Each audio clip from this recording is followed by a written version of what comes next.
اعوذ باللہ من الشیطان الرجیم بسم اللہ الرحمن الرحیم۔ امام علی مقام امام حسن مجتبی رضی اللہ تعالیٰ عنہ کا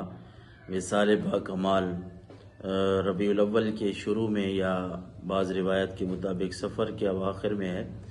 حضرت امام حسن رضی اللہ تعالیٰ عنہ وہ ہستی ہیں کہ جب پیدا ہوتے ہیں تو سرکار دو عالم صلی اللہ علیہ وسلم ان کے کان میں خود جو ہے وہ اذان دیتے ہیں، اور آج کسی کے کان میں کسی کے بچہ پیدا ہو، کسی کا اس کے کان میں کوئی اذان نیک آدمی دے تو بندے کو خوشی ہوتی ہے، اور قربان جاؤں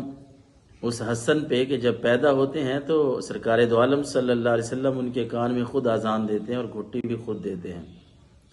اور آپ رضی اللہ تعالیٰ عنہ کو شبیہ النبی اور ریحانت النبی بھی کہا جاتا ہے، یعنی ریحانت النبی حضور علیہ الصلاۃ والسلام کے پھول، شبیہ النبی حضور علیہ الصلاۃ والسلام کے مشابہ۔ اور یہ وہی امام حسن کی ہم بات کر رہے ہیں جن کے لیے اللہ کے نبی نے فرمایا کہ یہ جنتی جوانوں کے سردار ہیں۔ کبھی آپ صلی اللہ علیہ وسلم دعا فرماتے ہیں، اے اللہ میں اس سے محبت کرتا ہوں، تو بھی اس سے محبت فرما۔ اور سرکار دو عالم صلی اللہ علیہ وسلم کے صحابہ کرام فرماتے ہیں کہ سب سے جو زیادہ مشابہ تھے وہ حضرت امام حسن تھے۔ شکل و صورت کی اگر بات کریں تو امام حسن حضور سرکار دو عالم صلی اللہ علیہ وسلم کے زیادہ مشابہ تھے، اور یہی وہ امام حسن ہیں رب کے نبی کو اتنے پیارے ہیں کہ کبھی حضور علیہ الصلاۃ والسلام کے بال مبارک بالوں سے کھیلتے، کبھی آپ علیہ الصلاۃ والسلام کی داڑھی مبارک سے کھیلتے، تو آپ علیہ الصلاۃ والسلام ان کا دل بہلانے کے لیے، ان کو خوش کرنے کے لیے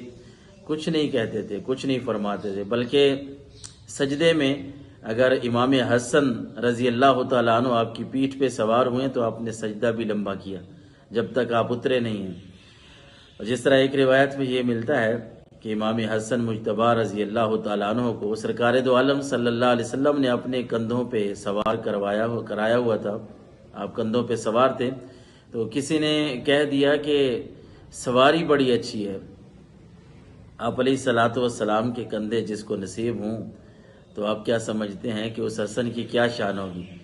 ہم اتنے صدیوں بعد بیٹھے ہیں، 1500 سال بعد، آج ہم یہ چاہتے ہیں کہ کسی طرح ہمیں دیار نبی کی حاضری نصیب ہو جائے، ہم وہاں پہنچ جائیں، اڑ کے چلے جائیں اور وہاں جا کے اپنی سانسیں لیں، اور قربان نہ جاؤں اس حسن پہ کہ جو سرکار دو عالم صلی اللہ علیہ وسلم کے کندھوں پہ تشریف فرما ہے۔ تو میرے آقا علیہ الصلاۃ والسلام کے سامنے کسی نے کہہ دیا کہ سواری بڑی اچھی ہے، تو آپ علیہ الصلاۃ والسلام نے فرمایا کہ اگر سواری اچھی ہے تو سوار کو نہیں دیکھتے، سوار کتنا سونا ہے، سوار کتنا خوبصورت ہے، کتنا اچھا ہے۔ تو اخلاق اگر آپ کے دیکھیں، آپ کی سخاوت کو دیکھیں، ایک مرتبہ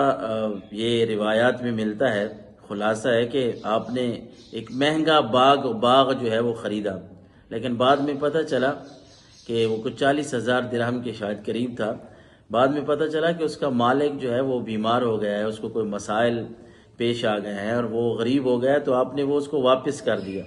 یہ وہ گھرانہ ہے کہ یہ سخیوں کا گھرانہ ہے، اہل بیت اطہار کا جو گھرانہ ہے یہ سخیوں کا گھرانہ ہے۔ ان سے جس نے بھی مانگا، بلکہ بن مانگے دینے والے لوگ تھے۔ اللہ تعالی ہم سب کو ان سے محبت نصیب فرمائے، ان کے نقش قدم پہ چلنے کی توفیق نصیب فرمائے۔